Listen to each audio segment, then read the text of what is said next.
এতিম বলে কেউ যদি কষ্ট দেয় তো চুপ থাকেন। গরিবী অবস্থা দেখে, খারাপ পরিস্থিতি দেখে কেউ যদি অপমান করে, আঘাত দেয়, কষ্ট দেয়, ছোট করে কথা বলে, তো নিজেকে ছোট মনে করবেন না।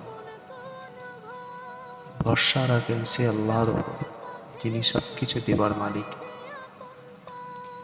সমস্ত নবীর সর্দার আমার প্রিয় নবী হযরত মুহাম্মদ সাল্লাল্লাহু আলাইহি ওয়াসাল্লাম, যিনি পাথরকে হুকুম করলে পাথর সোনা হয়ে যেতে পারত, তারপরেও তিনি এতিম আর গরিবের জীবন কাটিয়েছেন।